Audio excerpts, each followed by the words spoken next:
నాకు ఈ న్యూస్ చూసిన వెంటనే చాలా టెన్షన్ వచ్చింది. భారతదేశంలో నెక్స్ట్ యూత్ కి, ఇప్పుడున్న జనాలకి గోయింగ్ ఫార్వర్డ్ హెల్త్ వైజ్ ఎట్లాంటి రిస్క్స్ రాబోతున్నాయి అని చెప్పి వెస్టర్నైజ్ అవుతా ఉన్నాము. ఈ వెస్టర్నైజింగ్ లో లైక్ గ్లోబలైజేషన్, మనం ఎక్కువ డిఫరెంట్ కంట్రీస్ నుంచి డిఫరెంట్ హ్యాబిట్స్ ని మనం అలవరుచుకుంటున్నాము. వీటన్నింటి సైడ్ ఎఫెక్ట్స్ బేసికలీ ఫుడ్ ఇట్లాంటి వాటిల్లో ఏమవుతుంది, మన హెల్త్ ఎలా ఖరాబ్ అవుతుంది అనేది అసలు తలుచుకుంటే ఏదోలా ఉంది. Let us get into these details and let us discuss about. ఇప్పుడు government hospital, one of the major government hospitals Rajaji hospital మదురైలో నెలకి 3 అడోలసెంట్స్ డయాగ్నోస్ అవుతున్నారు డయాబెటీస్ తో. ఒక డికేడ్ అగో 10 సంవత్సరాల ముందు ఒక్కళ్ళే అయ్యేవాళ్ళు. దగ్గర దగ్గర 10-fold increase in the number. Basically ఒక నేషనల్ వైడ్ క్రైసిస్ కింద హైలైట్ అవుతా ఉంది. టైప్ 2 డయాబెటీస్ అనేది ఇదివరకు ఒక అడల్ట్ డిసీజ్ లాగా ట్రీట్ చేసేవాళ్ళు, కానీ ఇప్పుడు అడోలసెంట్స్ లో వస్తుంది, పిల్లల్లో వస్తుంది. 18 to 25 years ఏజ్ మధ్యలో చాలా ఎక్కువ కనిపిస్తూనే ఉంది. టైప్ 1 డయాబెటీస్ కూడా దగ్గర దగ్గర భారతదేశంలో 95,000 చిల్డ్రన్ లో ఐడెంటిఫై చేశారంట. ఈ చిల్డ్రన్ అంతా అండర్ ద ఏజ్ ఆఫ్ 14. ఒక రీసెర్చ్ ఏం చెప్తుందంటే 9% of urban and 8% of rural school children వీళ్ళు ఒబేస్ గా ఉన్నారంట.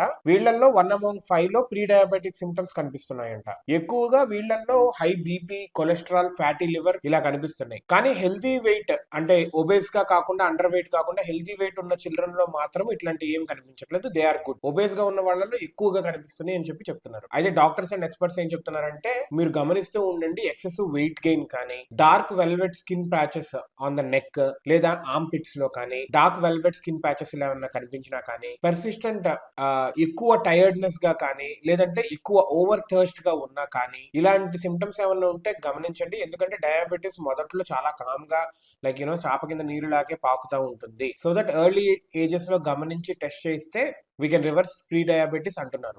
మన జీన్స్ పరంగా భారతీయులకి థిన్ ఫ్యాట్ ఫెనోటైప్ ఉంటుంది. వీళ్ళకి జెనెటికల్లీ డయాబెటీస్ కి ప్రోన్ చేస్తుంది. ఎప్పుడైతే మనము రిచ్ డైట్స్ తీసుకొని తక్కువ ఎక్సర్సైజ్ ఇలా ఉంటుందో, మనకి జెనెటికల్లీ యాక్చువల్లీ లైక్ డయాబెటీస్ వచ్చే ఛాన్స్ ఉంది. సో రిచ్ డైట్స్ తీసుకునేటప్పుడు ఖచ్చితంగా యాక్టివిటీ అనేది చాలా హైగా ఉండాలి అని చెప్పి ఎక్స్పర్ట్స్ చెప్తున్నారు. ఈ మోడర్న్ లైఫ్ స్టైల్స్ తో లైక్ ఫుడ్ డెలివరీ యాప్స్ వచ్చేసినాయి. అందరూ లైక్ వెరీ యుఎస్ లో లాగా, లైక్ యూరోప్ లో లాగా ప్రాసెస్డ్, హైలీ ప్రాసెస్డ్ ఫుడ్స్ వచ్చేస్తున్నాయి. క్యాలరీస్ చాలా ఎక్కువ ఉంటున్నాయి. వీటన్నింటి రీత్యా లైక్ ఏ సూపర్ మార్కెట్ కి వెళ్ళినా, ఎక్కడికి వెళ్ళినా ఇలా highly processed foods, high calorie foods తీసుకుంటాము. అదే విధంగా యాక్టివిటీ అనేది చాలా లోగా ఉండటము. దీని వల్ల మనకి తలుపు ఓపెన్ చేస్తే డయాబెటీస్ రావడానికి రెడీగా ఉంది అన్నట్టుంది. ఈ COVID-19 తర్వాత ఇంకా మనకి సెడిమెంటరీ హ్యాబిట్స్ అలవాటు అయిపోయి, బద్ధకం అలవాటు అయిపోయి, బయటికి వెళ్ళాలంటే అమ్మా అయ్యా అనేటట్టుగా కోవిడ్ తర్వాత ఇంకా ఘోరంగా తయారయ్యారు మనుషుల ఆలోచన. లైక్ బద్ధకిష్టులు అయిపోయాం. దీని వల్ల మనకైతే పిలవకుండా కూడా వితౌట్ ఇన్విటేషన్ వచ్చేది ఏంటి, రోగాలే కదా.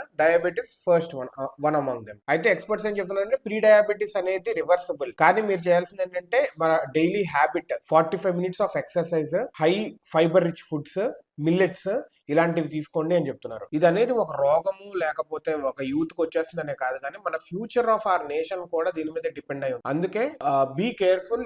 మనము లైక్ టీవీకి, ఫోన్స్ కి అడిక్ట్ కాకుండా, పిల్లలు చిన్న వయసులోనే ఇప్పుడు ఇట్లాంటివి వచ్చేస్తే ఇక పెద్ద అయిన తర్వాత ఏమవుతుంది. ఇప్పుడు అంటే 30s 40s లో రీసెంట్ 5-10 years లో చూస్తుంటే హార్ట్ అటాక్స్ 25 నుంచి 35 ఏజ్ వాళ్ళకే ఎక్కువ మందికి, 20 తర్వాత కూడా వస్తా ఉన్నాయి. ఇప్పుడు diabetes is next biggest problem in the world. భారతదేశంలో చాలా రాపిడ్ గా పెరుగుతా ఉంది. పిల్లల్లో కూడా వస్తుంది. అంటే ఇప్పుడు ఒక 60 years వాళ్ళకి, 55 years వాళ్ళకి వచ్చిందంటే they have seen decent amount of life. అప్పుడు షుగర్ అనుకుంటాం, ఇలా ఇన్సులిన్ డైలీ వేసుకుంటాం. అదే 15 years 20-25 years లో వచ్చిందంటే జీవితాంతము లైక్ హై డయాబెటీస్ వచ్చి రోజు ఇన్సులిన్ వేసుకోవటం అంటే వర్స్ట్ థింగ్. సో అసలు ఆలోచిస్తేనే ఏదోలా ఉంది. ప్రతి ఒక్కళ్ళు భారతదేశంలో వాళ్ళని చూసుకుంటా, వాళ్ళ పిల్లల్ని చూసుకుంటా, అదే విధంగా పేరెంట్స్ కూడా చూసుకోండి. ఫుడ్ హ్యాబిట్స్ అనేవి, అదే విధంగా మన డైలీ ఎక్సర్సైజ్ రొటీన్, ఇవన్నీ కూడా ఆ combination of what we take in, calorie count, at the same time how we consume the calories అనేది చాలా ఇంపార్టెంట్. అది ఏదో పెద్ద స్పోర్ట్స్ లైక్ బ్యాడ్మింటన్ ఆడాలి, లేకపోతే స్విమ్మింగ్ చేయాలని కాదు. స్టెప్స్ వేయండి, నడవండి, చాలు నడవండి. ఒంట్లో కొవ్వు కరిగితే చాలు. అప్పుడు తినండి, దాన్ని కరిగించండి. అతిగా ఎక్కువ తినద్దు. మన కడుపు చెప్తుంది మనకి ఎప్పుడు ఆపాలి అని. అప్పుడు ఆపితే చాలు. మనకేదో లైక్ బౌలు గివ్లు 6-pack కావాలనుకుంటే అవన్నీ కావాలి, అంత అవసరం లేదు. నార్మల్ గా ఉండాలి అనుకుంటే our body says when to stop, but our tongue always wants new tastes. Be careful. Children లో కూడా చూసుకోండి, పిల్లలకు కూడా యాక్టివిటీ ఉంచండి. మనం చిన్నప్పుడు, అట్లీస్ట్ నేను చిన్నప్పుడు ఏంటంటే ఇవన్నీ లేవు కాబట్టి, ఫోన్లు ఇలా లేవు కాబట్టి గ్రౌండ్ లోనే మట్టిలో బురదలో ఇలా ఆడుకుంటా ఉండేవాళ్ళం. అసలు ఆ పులుసు కారిపోయేది కదా, మొత్తం చెమటతో వచ్చేవాళ్ళం. కానీ ఇప్పుడు అలా లేదు. సొసైటీస్ అయిపోయినాయి.